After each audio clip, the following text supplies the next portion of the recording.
هذا بلاغ للناس ولينذروا به وليعلموا أنما هو إله واحد وليذكر أولو الألباب.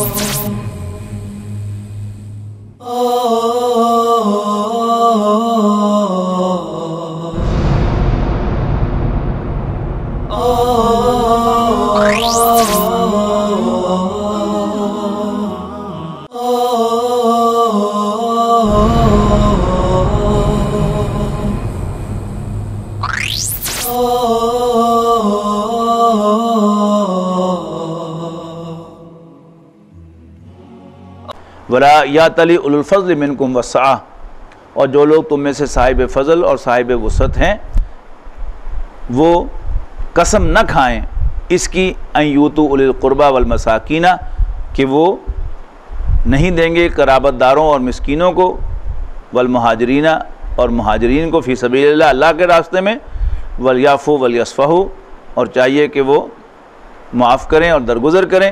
الا تحبون ان یغفر اللہ لکم، کیا تم نہیں چاہتے کہ اللہ بھی تمہیں معاف کرے؟ واللہ غفور الرحیم، اور اللہ تعالیٰ بخشنے والا رحم فرمانے والا ہے. حضرت ابوبکر رضی اللہ تعالیٰ عنہ کا ایک بھانجا بھی اس معاملے میں بڑا آگے تھا، یعنی اس واقعے کو، اس افواہ کو ہوا دینے میں. اور جب اللہ تعالیٰ کی طرف سے کلیئرنس آ گئی، صفائی آ گئی حضرت عائشہ کی، تو حضرت ابوبکر صدیق رضی اللہ تعالیٰ عنہ کو بڑا غصہ آیا.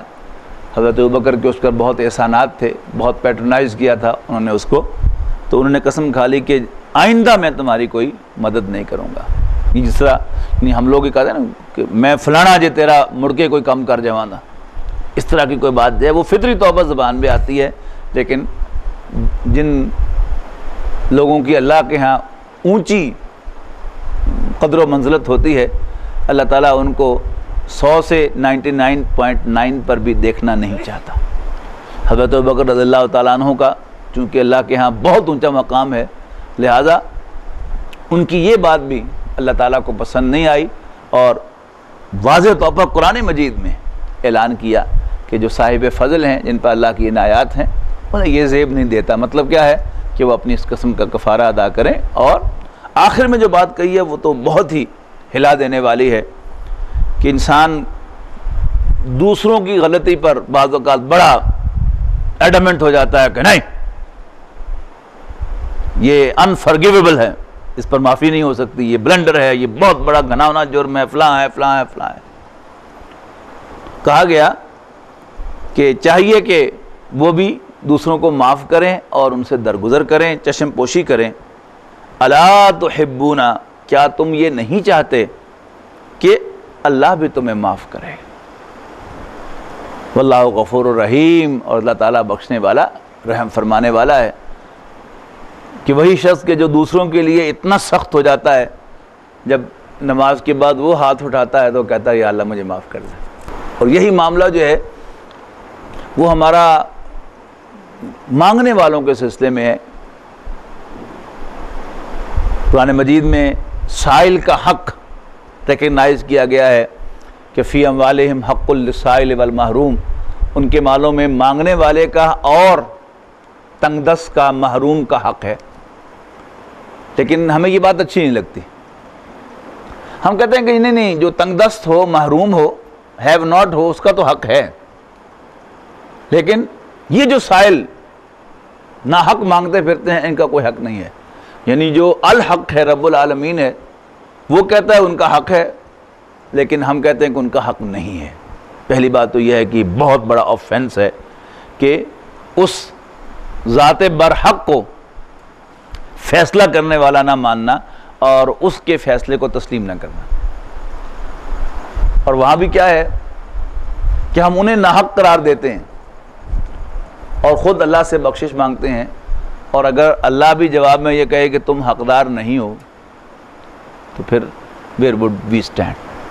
اسی طرح کی بات یہاں ہے کہ تم ان سے درگزر نہیں کرتے، انہیں معاف نہیں کرتے، تو کیا تم نہیں چاہتے کہ اللہ تمہیں بخشے، اور اللہ تعالیٰ بخشنے والا رحم فرمانے والا ہے۔ ان الذین یرمون المحصنات الغافلات المؤمنات لعنوا فی الدنیا والآخرہ، بے شک وہ لوگ کہ جو جی سائل ہے کہ نہیں، سائل ہے تو بس پھر اللہ کے اندر حق ہے۔ اور ہمارے یعنی بزرگوں نے خود رسول اللہ صلی اللہ علیہ وسلم کی احادیث کو بھی اگر آپ دیکھیں تو اس میں بڑا کلیئر ہے یہ معاملہ کہ وہ حقدار ہے۔ مثلا آپ نے فرمایا کہ مانگنے والا خاص سفید گھوڑے پر، یعنی سفید گھوڑا آج یوں کہیں کہ مرسیڈیز کار پر بھی سوار ہو کر آئے تو اس کو بھی واپس نہ لوٹاؤ if you can۔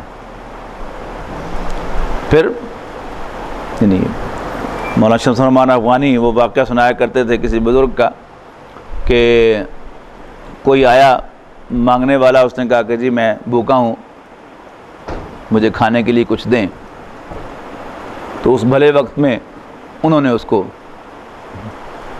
2-3 روپے دے دیے کھانے کے لیے۔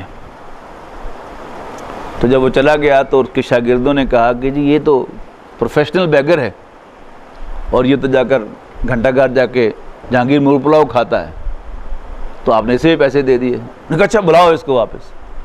شاگرد بلا کے لے آئے، ان کا خیال تھا کہ اس سے واپس پیسے لے لیں گے، تو انہوں نے اور پیسے نکال کے اس کو دے دیے کہ میں تو سمجھا تھا تم میرے جیسے درویش آدمی ہو، یہ میرے ساتھیوں نے مجھے بتایا ہے کہ تم تو مرغ پلاؤ کھاتے ہو، اتنے پیسے میں وہ نہیں آئے گا، یہ لو اور پیسے لے لو اور اپنی جو خوراک تم کھاتے ہو وہ کھاؤ۔ یہ بھی ہے جی۔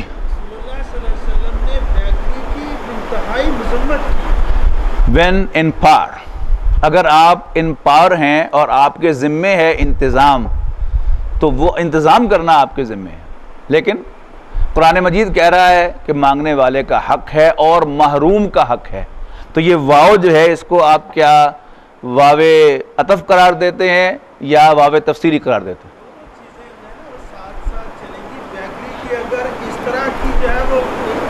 اگر اس طرح کی جو ہے نا اس کو جسے کہتے ہیں اس کے حق میں ہم کرنا شروع کر دیں گے تو یہ بیگری کو جسے کہتے ہیں انکرج کرنے والی بات ہوگی، اور معاشرہ جو پورا وہ بیگرز کا جو معاشرہ بن جائے گا۔ اور ریاست بھی آج کل تمام کو اٹھا رہی ہے، جس طرح اس کی ہم ترغیب یا اپنے اس پہلو کو واضح کریں، دوسرے پہلو کو بھی واضح کریں۔ جب اسلامی حکومت قائم ہوگی تو اسلامی حکومت کی ذمہ داری ہوگی کہ تمام شہریوں کے بنیادی حقوق کو انڈر رائٹ کرے۔ حضرت عمر رضی اللہ تعالیٰ عنہ نے تمام کو کھانا پرووائڈ کیا، اس کے بعد آپ بیگر کو پکڑیں تو آپ کو حق ہوگا۔ اب جب آپ ان پاور ہیں اور as a head of the state آپ کی ذمہ داری ہے کہ آپ کو فوڈ پرووائڈ کریں، لیکن انٹل یو آر شور، تو ویسے ہی یہ چیز جو ہے وہ غریبوں کو پکڑنے والی بات ہے۔ کوئی آدمی جو جس کی بیک پر وہ پروفیشنل نہیں ہوں گے، کہ جو بیگرز کو لا کر بٹھاتے ہیں، صبح جو ہے وہ گاڑی پہ چھوڑ کے جاتے ہیں، شام کو لے کر جاتے ہیں، وہ پکڑے جائیں گے، اور ان کو کوئی نہیں پکڑے گا جن کے پیچھے باقاعدہ پورا ایک گینگ ہے اور وہ سب کچھ جو ہے وہ پورا ایک مافیا ہے، اس کو نہیں کو پکڑتا۔ پھر یہی کچھ ہوگا، یعنی پہلے جو ہے وہ ذمہ داری ہماری ادا کی جا، ہم اپنی ذمہ داری ادا کریں، ریاست تمام شہریوں کو روٹی کپڑا مکان پرووائڈ کرے جو بنیادی نیڈز ہیں، پھر پکڑے۔ آپ کا دل نہیں مانتا تو آپ اس سے معافی مانگیں۔ لیکن ہمارے بزرگوں کا طریقہ کیا تھا کہ کوئی سائل آیا وہ کہتا ہے بابا معاف کرو، مطلب کیا تھا کہ تمہارا حق ہے لیکن سوری میں تمہیں نہیں دے رہا، مجھے معاف کر دو۔ اب یہ ایکسپریشن متروک ہو گیا، اب ایکسپریشن کیا آیا ہے؟ اللہ بھلا کرے، فرق ہو گیا نا۔ معاف کرنے سے آپ کا دینے کا حق ساقط ہو گیا؟ نہیں، اس کا حق آپ نے تسلیم کیا، ساقط تو نہیں ہوا، حق ساقط نہیں ہوا اس کا، لیکن آپ اس کا حق ادا نہیں کر رہے، آپ اسے معافی مانگ رہے ہیں کہ سوری میں تمہارا حق ادا نہیں کر رہا، مجھے معاف کر دو۔ یعنی فار ون ریزن اور اندر آپ اس کی ہیلپ نہیں کرنا چاہ رہے، ٹھیک، اس سے معافی مانگ لیں، اس کے بعد وہ بد دعائیں دیتا ہے وہیں کھڑی۔ ٹھیک ہے، اگر آپ کو اس کی بد دعا سے ڈر لگتا ہے تو دے دیں۔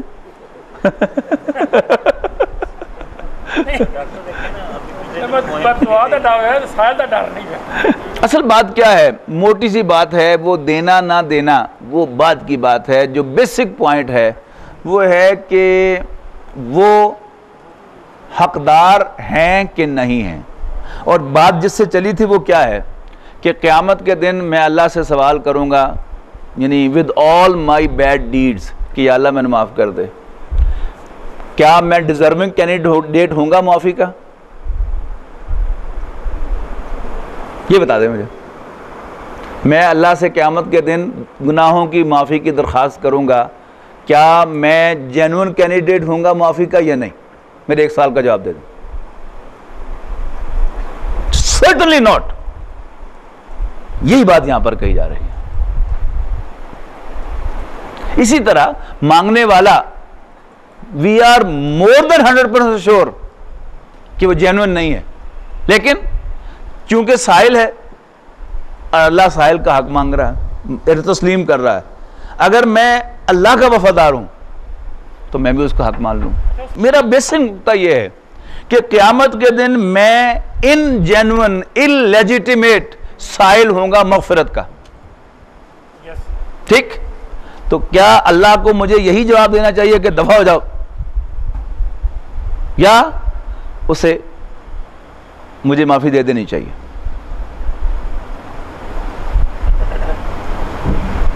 یعنی میں اپنے لیے کچھ اور چاہتا ہوں اور دوسرے کے لیے کچھ اور چاہتا ہوں، مجھے اس کا حق ہے؟ نہیں ہے. یعنی پچھلے کئی سال سے یعنی اس پر بحث ہو رہی ہے، لیکن الحمدللہ I am adamant at this point کہ یہ حق ہے. مجھے پتا ہے کہ اس پر اعتراض آئے گا. بس بات یہ ہے کہ دوسرا پہلو کس نے واضح کرنا ہے؟ دوسرا پہلو جو ہے، جو معاشرتی برائی ہے، وہ کون اس کو واضح کرے گا؟ اور وہ بھی رسول اللہ صلی اللہ علیہ وسلم نے اس کو واضح. جب وہ موضوع آئے گا تو واضح ہوگا. اس وقت یہ موضوع نہیں ہے. اس وقت یہ موضوع نہیں ہے. انشاءاللہ جب وہ موضوع آئے گا انشاءاللہ واضح کروں گا. جس آدمی کو، یعنی جو واقعہ رسول اللہ صلی اللہ علیہ وسلم کی سیرت کا آتا ہے کہ ایک سوالی آیا، رسول اللہ صلی اللہ علیہ وسلم نے اسے بیگری سے، اس کو ڈسکریج کیا بیگری سے، لیکن صرف نہ کر کے ڈسکریج کیا یا باقاعدہ جو کچھ اس کے ساتھ تھا اس کی اتنی ہیلپ کی آپ نے کہ باقاعدہ اس کو کام پہ لگوا دیا؟ Do we do that? دیکھیے، لوگ رائے راست پر نہیں آنا چاہتے، تو کیا اس سے ہمارا تبلیغ کا فرض ختم ہو جاتا ہے؟ نہیں ختم ہوتا. We have to. تو اس میں ہم اپنا فرض ادا کریں گے، ہم اپنی کوشش کریں گے، لیکن وہ بھی تو ہم کرنے کو تیار نہیں ہے نا. ہم تو صرف سمپلی نہیں دینا چاہتے، ہم ان کا یہ حق ریکگنائز نہیں کرنا چاہتے. اصل بات جو میں وہاں بتانا چاہتا ہوں کہ یہاں عفو درگزر سے کہا گیا ہے کہ یعنی حضرت ابوبکر کے بھانجے نے واقعی زیادتی کی تھی کہ نہیں کی تھی، اور حضرت ابوبکر صدیق کو جنون غصہ آیا تھا کہ نہیں آیا تھا؟ ٹھیک. لیکن اس کو منع کرتے ہوئے کیا کہا گیا ہے؟ درگزر کرو. اور اس کے لیے جو دلیل دی گئی ہے، بات تو اس پر ہو رہی ہے کہ کیا تم نہیں چاہتے کہ تمہارے گناہوں کو بخش دیا جائے؟ بات تو یہ، یعنی بات جینوئن ان جینوئن کی نہیں ہے. اور ویسے بھی یہ وہ موضوع آئے گا تو انشاءاللہ اس کو بھی میں واضح کروں گا کہ بہت سی چیزیں جو ہیں وہ یہ جو سیکولر معاشرہ یا سیکولرزم ہے، انہوں نے out of the way promote کی ہیں. پہلے میں نے حضور صلی اللہ علیہ وسلم کے تذکرے کے اعتبار سے بھی ذکر کیا تھا کہ بڑی ہی سٹل طریقے سے پہلے حضور صلی اللہ علیہ وسلم کو سچا اور دیانتدار اور خوش اخلاق انسان ثابت کیا. اچھا کام ہو گیا، حضور صلی اللہ علیہ وسلم انسان ثابت ہو گئے، اور پھر اس سے یعنی حضور صلی اللہ علیہ وسلم کے اعتبار سے وہ وحدت الوجود کے حوالے سے صوفیاء کرام نے غلو کیا، وہ پبلک میں عام ہو گیا، اور اس سے حضور صلی اللہ علیہ وسلم کی ذات کے حوالے سے شرک کا رواج ہو گیا. اب ایک ٹھیک تھا، ایک کرنے کا کام تھا کہ اس شرک کا سدباب کیا جائے.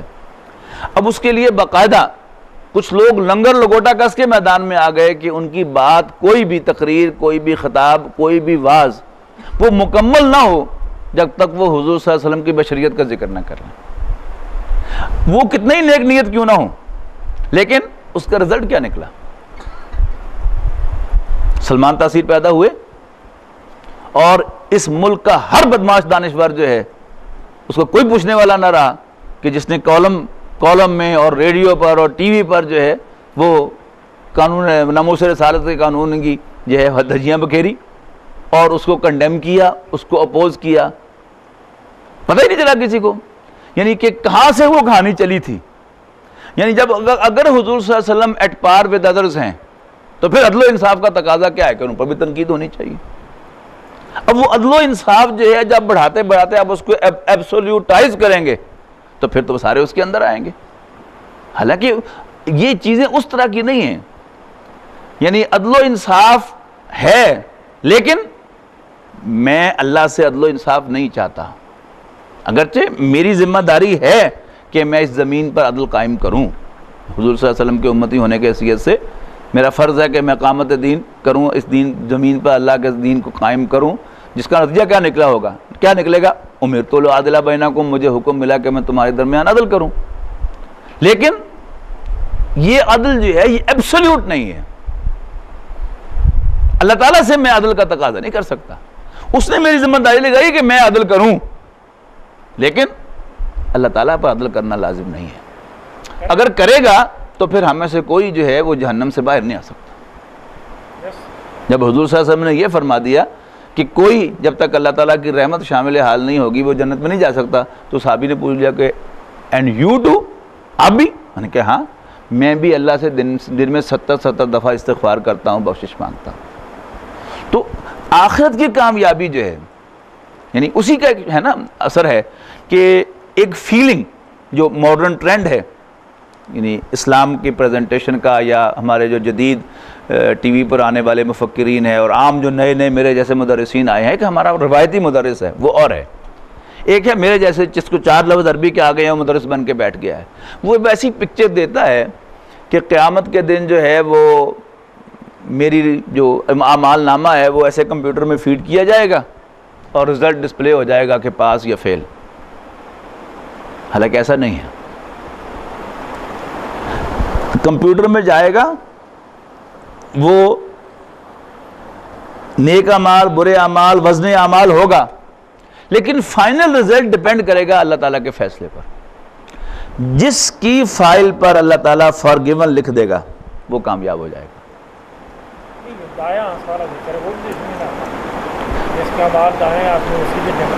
جس پر فارگیون لکھا جائے گا اس کے دائیں ہاتھ میں آ جائیں گے اور باقی اس نے بے شک ڈھیر لگائے ہوں نیکیوں کے، لیکن اعمال نامہ اگر بائیں ہاتھ میں اللہ تعالیٰ کی رحمت شامل حال نہیں ہوئی تو وہ بے شک جو ہے وہ دائیں ہاتھ لمبا کر کے جو ہے وہ وہاں تک پہنچ جائے تب بھی اس کے دائیں ہاتھ میں اعمال نامہ نہیں آ سکتا ہے، اس لیے کہ اللہ تعالیٰ کی رحمت شامل حال نہیں۔